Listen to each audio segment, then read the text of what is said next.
सत्संग का प्रकाश में आनंद। सुप्रभात। सत्संग का प्रकाश में आनंद। पूज्यपाद लालाजी साहब कहते थे कि उस समय तल्लीनता आनंद और प्रकाश की वर्षा का इतना वेग था कि पानी की वर्षा और बिजली की चमक सब उसमें लुप्त जान पड़ती थी। हृदय, कल्ब व दिमाग सारे तन में भीतर बाहर लगातार एक हरकत हो रही थी। एक प्रकाश में आनंद था जिसमें ऐसा अनुभव होता था कि जैसे आत्मा हृदय और शरीर को अपने में लीन कर रही थी, या हृदय, कल्ब और शरीर आत्मा रूह में लीन हो रहे थे और आत्मा रूह सारी दुनिया को दूसरी और यानी मालिक के कुल की तरफ खींचे लिए जा रही थी। कभी कभी ऐसा अनुभव होता था कि सारा शरीर पिघल पिघल कर परमाणु रूप में नीरानु होकर बहता चला जा रहा है और वह पूज्य लालाजी साहब बुक ए नूर होकर रह जाते थे। लगभग 2 घंटे हुजूर महाराज के पवित्र चरणों में सत्संग का यह प्रथम अवसर था। जब वर्षा बंद हुई तब पूज्यपाद लालाजी साहब आज्ञा पाकर घर कर चले।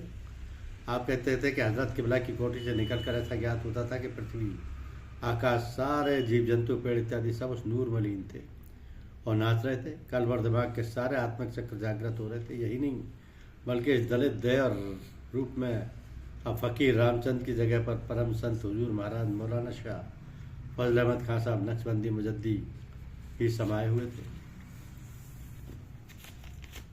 सदगुरु पीरो मुर्शिद का शुभ मिलन और उपरांत काल ठंडी तूफानी रात में हुजूर महाराज के सत्संग का प्रथम अवसर था सन 1891 में।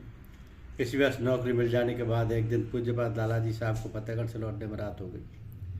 आंधी पानी ने घमासान अंधेरा कर रखा था। बिजली बादल गरज रहे थे, बिजली तड़प रही थी। जाड़े के दिन थे। इससे पूज्यपाद लालाजी साहब की अवस्था बड़ी दयनीय हो गई थी। जिस समय आप पाठशाला में अपनी कोठरी की तरफ जा रहे थे, खूब भीगे हुए और सारा तन सर्दी से कांप रहा था। उसी समय वो मुसलमान परम संत मौलाना फजल अहमद खान साहब नक्शबंदी मुजद्दी कद्दूस सरहिए का पवित्र प्रेम भरी दृष्टि आप पर पड़ गई।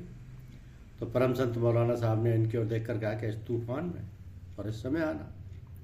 पूज्यपाद लालाजी साहब कहा करते थे कि परम संत मौलाना साहब के इन शब्दों में बड़ी आकर्षण शक्ति थी। इसी अवस्था में तुरंत परम संत मौलाना साहब की तरफ झुककर बड़ी नम्रता से सलाम किया।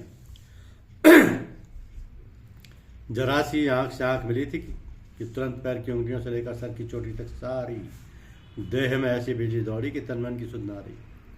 ऐसा अनुभव होता था कि मानो एक दूसरी आत्मा मुझ में जाकर समा गई है। हजरत शाह साहब ने आज्ञा दी, बेटा जाओ, जल्दी से भीगे कपड़े बदल डालो और फिर मेरे पास आकर थोड़ी देर आग से हाथ पैर सेक कर तब घर जाना। पूज्यपाद लालाजी साहब ने तुरंत आज्ञा का पालन किया और हुजूर महाराज के चरण कमलों में आकर उपस्थित हो गए। हुजूर महाराज ने तब तक एक मिट्टी की अंगीठी में आग बना रखी थी। उन्होंने अपनी चारपाई पर ही बिठा लिया और अपनी रजाई उड़ा दी।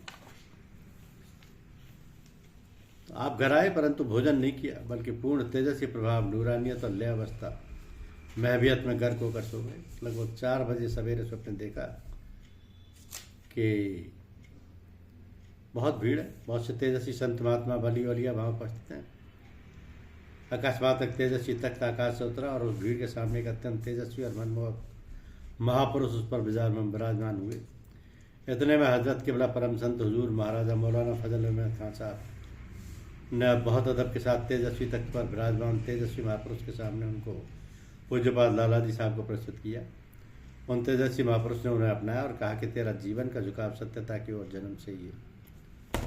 पूज्यपाद लालाजी साहब ने यह स्वप्न हुजूर महाराज को बताया।